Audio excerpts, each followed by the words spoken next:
Hello everyone, welcome to success with Rai academy. 12 सितंबर 2020 के दैनिक जागरण के राष्ट्रीय संस्करण को आज के इस वीडियो में हम डिस्कस करेंगे। तो चलिए वीडियो को शुरू करते हैं। सबसे पहले नेशनल न्यूज़, 4 नेशनल न्यूज़ है हमारे लिए। पहली न्यूज़ है तनाव घटाने को भारत और चीन में सहमति। जयशंकर और वांग यी की बैठक में तय हुआ फार्मूला, लेकिन चीन से नहीं किया पूर्व स्थिति में लौटने का वादा। दूसरा है केंद्र की प्रक्रियाओं को लागू करने के लिए बाध्य हैं राज्य। अब ये स्टेटमेंट आया है सुप्रीम कोर्ट द्वारा। तीसरी न्यूज़ है कि 2022 से नए पाठ्यक्रम से होगी पढ़ाई, ये स्टेटमेंट दिया है प्रधानमंत्री ने। और चौथी न्यूज़ है कि लोकमत के देवेंद्र दर्डा बने एसीबी के नए चेयरमैन। तो पहली न्यूज़ से शुरू करते हैं। तनाव घटाने को भारत और चीन पर सहमति। पूर्वी लद्दाख स्थित वास्तविक नियंत्रण रेखा पर 4 माह से भी ज्यादा समय से चल रहे सैन्य तनाव को खत्म करने के लिए भारत और चीन के बीच 5 सूत्री फार्मूले पर सहमति बनी है। यह सहमति पत्र मॉस्को में भारतीय विदेश मंत्री एस जयशंकर और चीन के विदेश मंत्री वांग यी की बहुप्रतीक्षित बैठक के दौरान बनी। गुरुवार रात 2.5 घंटे तक चली बैठक के बाद शुक्रवार सुबह दोनों पक्षों ने संयुक्त साझा बयान जारी कर इसकी जानकारी दी। इसमें दोनों विदेश मंत्रियों ने सीमा पर अमन शांति बहाली के लिए जल्द सैनिकों की वापसी, उकसावे की कार्रवाई नहीं करने जैसी बातें दोहराई हैं। लेकिन जानकारों का कहना है कि अभी भी साफ तौर पर यह नहीं माना जा सकता है कि एलएसी पर सैन्य तनाव शीघ्र खत्म होने जा रहा है।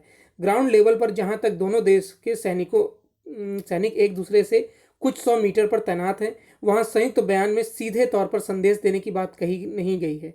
चीन की तरफ से इस बात का कोई पक्का वादा नहीं किया गया है कि वह अपने सैनिकों को मई 2020 से पहले वाली स्थिति में लौटने को कहेगा। अभी 5 फार्मूले क्या हैं। पहला, मतभेदों को बड़ा विवाद नहीं बनने देने के वादे पर अमल करेंगे। दूसरा, तनाव दूर करने के लिए दोनों देशों की सेनाओं में वार्ता जारी रहेगी। तीसरा, दोनों देश ऐसा कोई कदम नहीं उठाएंगे जो सीमा विवाद बिगाड़े। चौथा, सीमा विवाद पर विशेष प्रतिनिधि स्तर की बातचीत जारी रहेगी।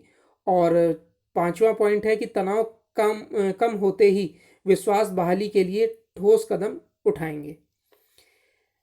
नेक्स्ट न्यूज़ है केंद्र की प्रक्रियाओं को लागू करने के लिए बाध्य हैं राज्य। सुप्रीम कोर्ट ने शुक्रवार को कहा कि कोविड-19 के विभिन्न पहलुओं पर केंद्र सरकार द्वारा जारी मानक परिचालन प्रक्रियाओं को लागू करने के लिए राज्य सरकारें बाध्य हैं। इनमें संदिग्ध या पुष्ट लोगों को ले जाना भी शामिल है। शीर्ष अदालत ने अर्थ संस्था द्वारा दायर एक जनहित याचिका दायर वीडियो कॉन्फ्रेंसिंग के जरिए सुनवाई के दौरान यह टिप्पणी की है। जनहित याचिका में एम्बुलेंस संचालकों द्वारा कोरोना के संदिग्ध लोगों या पुष्ट हो चुके मरीजों से ज़्यादा किराया वसूलने को चुनौती दी गई थी। अदालत ने स्पष्ट किया कि राज्य सरकारों को एम्बुलेंस का किराया निर्धारित कर देना चाहिए। जस्टिस अशोक भूषण की अध्यक्षता में सुप्रीम कोर्ट की पीठ इस मामले की सुनवाई कर रही थी। केंद्र की ओर से पेश सॉलिसिटर जनरल तुषार मेहता ने कहा कि स्वास्थ्य और परिवार कल्याण मंत्रालय इस संबंध में मानक परिचालन प्रक्रिया जारी कर चुका है। सभी राज्यों को इसे लागू करना होगा। इस पर पीठ ने कहा कि एसओपी का पालन करना सभी राज्यों के लिए बाध्यकारी है और एम्बुलेंस की संख्या बढ़ाने के लिए भी उन्हें सभी उपाय करना चाहिए। नेक्स्ट है कि 2022 से नए पाठ्यक्रम से होगी पढ़ाई, प्रधानमंत्री।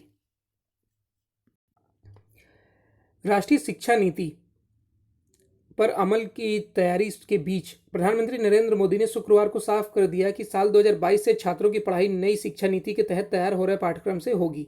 शिक्षा व्यवस्था की मौजूदा समस्याओं का जिक्र करते हुए प्रधानमंत्री ने कहा कि एक बड़ी समस्या यह भी है कि हमारे देश में सीखने पर आधारित शिक्षा की जगह मार्क्स और मार्कशीट वाली शिक्षा व्यवस्था हावी है। सच्चाई यह है कि मार्कशीट अब मानसिक प्रेशर सीट और परिवार की प्रेस्टीज सीट बन गई है, यानी इसे प्रतिष्ठा का प्रश्न बना लिया गया है। प्रधानमंत्री ने 21वीं सदी में स्कूल शिक्षा से जुड़े शिक्षकों के 2 दिवसीय सम्मेलन को वर्चुअल रूप से संबोधित करते हुए कहा कि पढ़ाई से मिल रहे तनाव से अपने बच्चों को निकालना ही राष्ट्रीय शिक्षा नीति का एक प्रमुख उद्देश्य है। उन्होंने कहा कि परीक्षा इस तरह होनी चाहिए कि छात्रों का पर बेवजह दबाव ना पड़े। साथ ही यह भी कोशिश होनी चाहिए कि केवल एक शिक्षा से छात्रों का मूल्यांकन ना किया जाए, बल्कि उनके विकास के अलग अलग पहलुओं से जुड़ा मूल्यांकन हो। नेक्स्ट है लोकमत के देवेंद्र दर्डा बने एसीबी के चेयरमैन। लोकमत मीडिया ग्रुप के प्रबंध निदेशक देवेंद्र दर्डा को वर्ष 2020-21 के लिए ऑडिट ब्यूरो ऑफ सर्कुलेशन का नया चेयरमैन चुना गया है। विज्ञापन दाता श्रेणी से आईटीसी लिमिटेड के करुणेश बजाज को डिप्टी चेयरमैन चुना गया है। ब्यूरो के प्रबंध समिति के प्रकाशक प्रतिनिधियों के तौर पर जागरण प्रकाशन लिमिटेड के शैलेश गुप्त, मलयाला मनोरम कंपनी लिमिटेड के रियाद मैथ्यू, द बॉम्बे समाचार प्राइवेट लिमिटेड के होर्मसुज एन कामा और साकल पेपर्स प्राइवेट लिमिटेड के प्रताप जी पावर, इन सभी को पद दिए गए हैं।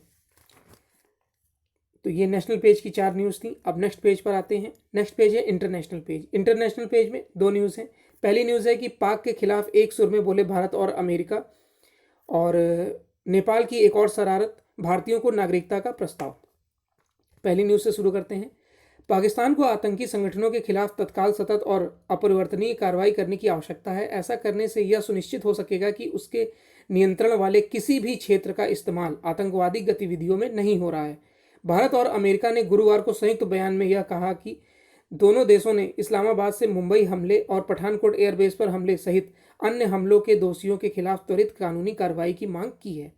भारत अमेरिका आतंकवाद निरोधी संयुक्त कार्य समूह की 17वीं बैठक और इंडिया यूएस डेजिग्नेशन डायलॉग के तीसरे सत्र के बाद जारी एक संयुक्त बयान में दोनों देशों ने आतंकवाद के परोक्ष इस्तेमाल और सीमा पार आतंकवाद की निंदा की। यह सत्र 9 और 10 सितंबर को ऑनलाइन आयोजित किया गया था। विदेश मंत्रालय के काउंटर टेररिज्म के संयुक्त सचिव महावीर सिंघवी ने भारतीय प्रतिनिधिमंडल और अमेरिकी विदेश मंत्रालय में काउंटर टेररिज्म के समन्वयक नेथन सेल्स ने अमेरिकी पक्ष का प्रतिनिधित्व किया। नेक्स्ट न्यूज़ है कि नेपाल की एक और शरारत, भारतीयों को नागरिकता का प्रस्ताव। नेपाल के दार्चुला जिले की बैंस गांव पालिका ने पिथौरागढ़ के जिले के चारचूला तहसील के नाबी, कुटी, गुंजी और लिपुआनधुरा गांव के लोगों को नेपाली नागरिकता का प्रस्ताव दिया है। पिथौरागढ़ के इन क्षेत्रों में नेपाल ने पहले गलत तरीके से अपने नक्शे में शामिल किया है और अब नई शरारत करते हुए यहाँ के भारतीय नागरिकों को नागरिकता के प्रस्ताव की साजिश की है। वस्तु स्थिति यह है कि नेपाल की जिस बैस गांव पालिका ने यह प्रस्ताव दिया है उस गांव में मूलभूत सुविधाएं तक नेपाली नागरिकों को उपलब्ध नहीं है। नेपाल के दार्चुला जिले की बैंस गांव पालिका के अध्यक्ष दिलीप सिंह ने दावा किया है कि पिथौरागढ़ के नाबी, कुटी, गुंजी और लिपुआधौरा के ग्रामीणों ने 2015 में गांव पालिका चुनाव में हिस्सा लिया था। दिलीप सिंह ने बताया कि बैंस गांव पालिका की नीति में बदलाव कर नोटिफिकेशन जारी कर दिया गया है। यदि भारत के अतिक्रमण वाले क्षेत्र में रहने वाले ग्रामीण नेपाली नागरिकता प्राप्त करना चाहते हैं तो वे आवेदन कर सकते हैं। तो ये इंटरनेशनल पेज की 2 न्यूज़ थी। अब नेक्स्ट पेज पर आते हैं। नेक्स्ट पेज है हमारा बिजनेस पेज। बिजनेस पेज में 3 न्यूज़ हैं। पहली न्यूज़ है कि अब औद्योगिक उत्पादन में दिखने लगा है सुधार। स्टार्टअप इंडिया रैंकिंग में गुजरात दूसरी बार सर्वश्रेष्ठ और भारत की विकास दर में 11.5 गिरावट का अंदेशा। ये स्टेटमेंट दिया है मूडीज ने। पहली न्यूज़ से शुरू करते हैं। कारोबारी गतिविधियों के लिए लॉकडाउन लगभग पूरी तरह खुल जाने का फायदा औद्योगिक उत्पादन पर दिखने लगा है। इस वर्ष जुलाई में औद्योगिक उत्पादन सूचकांक आंकड़े बताते हैं कि उत्पादन की रफ्तार में गिरावट सिकुड़ रही है। दवा और कंज्यूमर नॉन ड्यूरेबल सेगमेंट का उत्पादन तो सकारात्मक स्तर पर आ गया है। जुलाई में फार्मा व दवा से जुड़े केमिकल्स के उत्पादन में पिछले वर्ष समान अवधि के मुकाबले 22% की बढ़ोतरी दर्ज की गई है। वहीं कंज्यूमर नॉन ड्यूरेबल गुड्स में पिछली वर्ष जुलाई के मुकाबले 6.7% का इजाफा रहा है। इस वर्ष जून में भी कंज्यूमर नॉन ड्यूरेबल में 14% की बढ़ोतरी हुई थी। कुल मिलाकर इस वर्ष जुलाई में औद्योगिक उत्पादन सूचकांक पिछले वर्ष समान महीने के मुकाबले 10.4% गिर गया, लेकिन जून के मुकाबले प्रदर्शन बेहतर रहा। जून में औद्योगिक उत्पादन 16.6% गिरा था। कुल मैन्युफैक्चरिंग में होने वाली कमी भी सिमटकर 11.1% रह गई। नेक्स्ट है स्टार्टअप इंडिया रैंकिंग में गुजरात दूसरी बार सर्वश्रेष्ठ। स्टार्टअप इंडिया के लिए मददगार माहौल तैयार करने में गुजरात का प्रदर्शन लगातार दूसरी बार सर्वश्रेष्ठ रहा। उद्योग एवं आंतरिक व्यापारिक संवर्धन विभाग की तरफ से शुक्रवार को स्टार्टअप इंडिया रैंकिंग 2019 जारी की गई। इसमें केरल और कर्नाटक को टॉप परफॉर्मर घोषित किया गया। केंद्र शासित राज्यों में अंडमान निकोबार का प्रदर्शन सर्वश्रेष्ठ रहा। स्टार्टअप इंडिया रैंकिंग में 22 राज्य व 3 केंद्र शासित प्रदेशों ने भाग लिया था। स्टार्टअप इंडिया की रैंकिंग तैयार करने के लिए 7 मानक तय किए गए थे। इसमें संस्थागत सहायता, आसान नियम, सरकारी खरीद में छूट, इंक्यूबेशन मदद, सीड फंडिंग, वेंचर फंडिंग सुविधा एवं स्टार्टअप को लेकर जागरूकता शामिल है। इन मानकों के आधार पर रैंकिंग तैयार करने में 60,000 से अधिक लोगों से राय ली गई थी। वाणिज्य व उद्योग मंत्री पीयूष गोयल ने कहा कि भारत स्टार्टअप के लिए मददगार माहौल देने वाला तीसरा सबसे बड़ा देश बन गया है। भारत में 36,000 पंजीकृत स्टार्टअप कंपनियां हैं। स्टार्टअप इंडिया 2019 रैंकिंग के लिए सर्वश्रेष्ठ 5 श्रेणियां बनाई गई थी। इनमें सर्वश्रेष्ठ प्रदर्शन, top performance, leaders, aspiring leaders और इमर्जिंग स्टार्टअप इकोसिस्टम शामिल है। नेक्स्ट न्यूज़ है, भारत की विकास दर में 11.5 गिरावट का अंदेशा। ये स्टेटमेंट दिया है मूडीज ने। रेटिंग एजेंसी मूडीज ने चालू वित्त वर्ष में भारत की विकास दर में 11.5% गिरावट का अंदेशा जताया है। इससे पहले एजेंसी ने यह गिरावट 4% रहने की बात कही थी। मूडीज इन्वेस्टर्स सर्विस द्वारा शुक्रवार को जारी रिपोर्ट में कहा गया है कि लॉकडाउन के चलते भारतीय अर्थव्यवस्था पर गहरा असर पड़ा है। हालांकि एजेंसी के मुताबिक वर्तमान दौर से उबरने के बाद अगले वित्त वर्ष में सकल घरेलू उत्पाद विकास दर 10.6% रहने की उम्मीद है। भारत पर 2020-21 के दौरान कर्ज का बोझ जीडीपी का 90% होने जाने वाला अनुमान व्यक्त किया गया है। तो ये बिजनेस पेज की 3 न्यूज़ थी। अब नेक्स्ट पेज पर आते हैं। नेक्स्ट पेज है हमारा एडिटोरियल पेज। एडिटोरियल पेज में 3 आर्टिकल हैं हमारे लिए। पहला आर्टिकल है अतीत की भूलों के भयानक नतीजे। हम यह नहीं भूल सकते कि चाहे कश्मीर समस्या हो या चीन तिब्बत की समस्या, दोनों नेहरू की नीतिगत पक्षाघात का परिणाम है। और इसी पर लिखा गया आर्टिकल, यह आर्टिकल लिखा है पूर्व सैनिक एवं पूर्व प्रकाशक आर विक्रम सिंह द्वारा। दूसरा आर्टिकल है मातृभाषा का महत्व जानने का समय।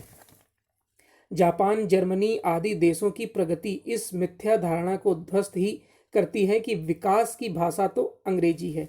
और इसी पर लिखा गया आर्टिकल, और ये आर्टिकल लिखा है काशी हिंदू विश्वविद्यालय में प्रोफेसर डॉक्टर श्रुति मिश्रा द्वारा। तीसरा आर्टिकल है हमारा संसद सत्र से उम्मीदें। अब जो संसद सत्र चलने जा रहा है उससे कुछ उम्मीदें हैं कि उसमें विधेयक पास होंगे, कुछ जनता के हित की बात होगी। तो चलिए अब वीडियो को शुरू करते हैं, डिस्कशन शुरू करते हैं। पहला है अतीत की भूलों के भयानक नतीजे। 1962 के बाद लद्दाख की पहाड़ियों पर युद्ध के बादल एक बार फिर घुमड़ने लगे हैं। इसका एक कारण तो अहंकारी चीन की विस्तारवादी प्रवृत्ति है, तो दूसरा आज़ादी के बाद से कि हमारे नेतृत्व की भयानक भूलें। तिब्बत को स्वायत्ता शासी बफर राज्य बनाए रखना ब्रिटिश शासन की नीति थी और उसी दृष्टि से उसने 1914 का त्रिपक्षीय सीमा समझौता किया था, जिसे मैकमोहन लाइन के नाम से जाना गया। लेकिन नेहरू ने चीन के प्रति नीति बदल दी। चीन में अक्टूबर 1949 में माओ सत्ता में आ गए और 1950 में चीनी सेना कोरिया में अमेरिका के विरुद्ध युद्ध में कूद पड़ी। इसके साथ ही चीन ने तिब्बत पर नियंत्रण के लिए सेनाएं रवाना कर दी।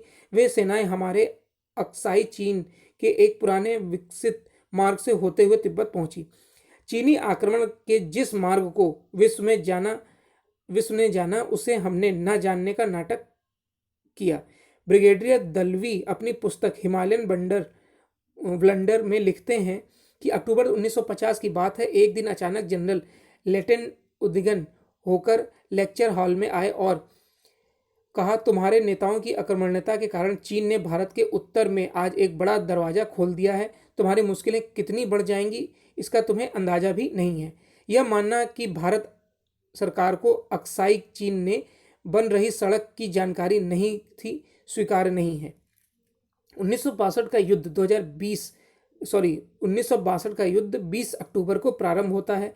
इससे पहले 3 अक्टूबर को चीन से थागला रिज खाली कराने के मुद्दे पर जनरल थापर से नेहरू कहते हैं कि हमारी इस कार्रवाई पर चीन कोई प्रक्रिया नहीं करेगा। 12 अक्टूबर को उनका बयान यह था कि सेनाएं चीनियों से अपना इलाका खाली कराएंगी।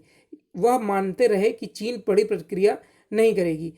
उस समय शीत युद्ध के चलते दुनिया 2 खेमों में बटा था। पाकिस्तान अमेरिकी खेमे में शामिल हो गया। 1959 के बाद परिस्थितियां हमें बड़ी तेजी से 2 मोर्चे पर युद्ध की दिशा में ले जा रही थीं, पर हम सपनों में थे। ऐसा हालात के बावजूद नेहरू राष्ट्रीय सुरक्षा को हाशिए पर छोड़ विश्व शांति की मृग मरीचिका के पीछे दौड़ पड़ रहे थे। विश्व युद्ध में बर्बाद हो गए देश जापान, जर्मनी, फ्रांस से विकास में लगे थे और हम आदर्शवादी गुटनिरपेक्ष नीति को लेकर मुग्ध थे। 1962 की पराजय के बाद हम अकेले पड़ गए थे, हमारी ओर से एक भी देश नहीं बोला। गुट निरपेक्षता की असलियत सामने आ गई। दलाई लामा अपनी पुस्तक फ्रीडम इन एग्जाइल में लिखते हैं कि 1962 के बाद नेहरू ने अपने समक्ष स्वयं स्वीकार किया कि हम मूर्खों की दुनिया में रह रहे थे। अब नेक्स्ट आर्टिकल पर आते हैं, मातृभाषा का महत्व जानने का समय। नई शिक्षा नीति के विभिन्न संदर्भों पर व्यापक चर्चाएं हो रही हैं। इसका एक पक्ष यह है कि प्राथमिक स्तर पर शिक्षा का माध्यम मातृभाषा हो। यह इसलिए महत्वपूर्ण है क्योंकि अधिकांश लोग तब विवश दिखाई पड़ रहे हैं जब उसे रोजगार संबंधी आवश्यकताओं और जीवन व्यवहार के लिए किसी विदेशी भाषा को अपनी मातृभाषा के ऊपर वरीयता देनी पड़ती है। जब हम भारतीय संस्कृति और दर्शन के संदर्भ में शिक्षा पर दृष्टिपात करते हैं तो यहाँ शिक्षा जीविकोपार्जन साधन मात्र बनकर नहीं रह जाती है। भारतीय परंपरा में शिक्षा वस्तुतः हमारे जीवन की समग्रता की ओर संकेत करती है, जिसमें धर्म, अर्थ, काम, मोक्ष चारों पुरुषार्थ का समावेश है। नई शिक्षा नीति में मातृभाषा में शिक्षा का एक ठोस हेतु यह भी बताया गया है कि अंग्रेजी देश की आबादी के मात्र 15 से 16% लोग द्वारा ही व्यवहार में आती है। ऐसे में मातृभाषा में शिक्षा अधिकांश नागरिकों की शिक्षा संबंधी हितों को ध्यान में रखने की दृष्टि से समुचित है। यह भी ध्यान रहे कि आज जितने भी देश विश्व में उन्नत हैं वे अपनी मातृभाषा में ही पढ़कर हुए हैं। मातृभाषा राष्ट्र की सांस्कृतिक, दर्शन, इतिहास और धर्म का व्यापक वाहक तत्व होता है। संसार के मानचित्र में यदि हम दृष्टिपात करें तो पाएंगे कि अमूमन ऐसी सभी देश जिनकी अपनी भाषाएं विकसित न हो सकी वे वैश्विक मानचित्र पर पिछड़े हुए हैं। अफ्रीकी महाद्वीप में 40 से भी ज़्यादा देशों ने उनकी अपनी किसी स्वतंत्र भाषा का विकास नहीं हो सका। हैरत नहीं है कि अफ्रीकी देश विकास में बहुत पीछे हैं। वस्तुतः परतंत्रता एक प्रकार की मानसिकता होती है जो हमारे अलग अलग क्षणों और क्रियाकलापों से अभिव्यक्ति होती है। आखिर अंग्रेजी हमारे लिए व्यवस्था की सीमा तक जाकर अपरिहार्य कब और क्यों हो गई? निजी संस्कृति के गौरव की प्रतिष्ठा करने में यदि कोई सर्वाधिक समुचित माध्यम हो सकता है तो वह हमारी अपनी भाषा ही हो सकती है। शिक्षा के संदर्भ में राष्ट्रपिता महात्मा गांधी के विचार भी यही उल्लेखनीय है कि मातृभाषा से इतर छात्रों पर अंग्रेजी भाषा लादना वास्तव में विद्यार्थी समाज के प्रति एक कटुपूर्ण वृत्ति है। राष्ट्रपिता ने इस बात को भी स्पष्ट रूप से कहा था कि विदेशी माध्यम बच्चों पर अनावश्यक दबाव डालने, रटने और नकल करने की प्रवृत्ति को प्रोत्साहन देने के साथ उनकी स्वयं की मौलिकता को भी धीरे धीरे समाप्त कराया जाता है। निश्चित रूप से इसके पीछे उनके समूचे जीवन का अनुभव और उसकी गहरी सोच थी, जो इसी तथ्य की ओर संकेत करती है कि विचार एवं अवधारणा संबंधी क्षमता का कौशल मातृभाषा में एक बालक के अंदर जिस तरह पनपता है वह कोई अन्य भाषा कभी नहीं कर सकती है। नेक्स्ट आर्टिकल है, संसद सत्र से उम्मीदें। अगले सप्ताह से शुरू हो रहे संसद के मानसून सत्र की ओर देश की निगाहें केवल इसलिए नहीं रहेंगी क्योंकि कोरोना संकट खत्म होने के नाम नहीं ले रहा है, बल्कि इसलिए भी रहेंगी क्योंकि लद्दाख में वास्तविक नियंत्रण रेखा पर युद्ध के बादल मंडराते दिख रहे हैं। इसके अलावा अन्य अनेक समस्याओं के साथ अर्थव्यवस्था भी गहरे संकट में है। इसी कारण वर्तमान परिस्थितियों को सामान्य नहीं कहा जा सकता है। भविष्य की ओर बेचैनी और असमंजस के इस माहौल में देश की जनता की दिलचस्पी केवल इतने ही नहीं होगी कि देश के समक्ष उपस्थित समस्याओं पर विपक्ष के सवालों पर सत्ता पक्ष की ओर से केवल और क्या जवाब दिए जाते हैं, बल्कि इसमें भी होगी कि दोनों पक्ष मिलकर देश को कोई सही राह दिखाने का काम कर पाते हैं या नहीं। वास्तव में यह वह समय है जब दलगत हितों से ऊपर उठकर एक आदर्श स्थापित किया जाए। निसंदेह सभी ज्वलंत मसलों पर चर्चा होनी चाहिए, लेकिन उसका उद्देश्य समस्याओं का समाधान खोजना होना चाहिए, न कि एक दूसरे को कटघरे में खड़ा कर संकीर्ण राजनीतिक स्वार्थ का संघान करना। दूसरे को कटघरे में खड़ा कर संकीर्ण राजनीतिक स्वार्थों का संसाधन करना है। दलगत राजनीति हितों के बजाय देश हितों को प्राथमिकता मिले, यह सत्ता पक्ष को भी सुनिश्चित करना चाहिए और विपक्ष को भी। तो ये एडिटोरियल पेज के 3 आर्टिकल थे। अब नेक्स्ट पेज पर आते हैं। नेक्स्ट पेज है हमारा स्पोर्ट्स पेज। स्पोर्ट्स पेज में एक न्यूज़ है हमारे लिए कि यहाँ पर होगा ओसाका और अंजारेका के बीच होगी खिताबी जंग।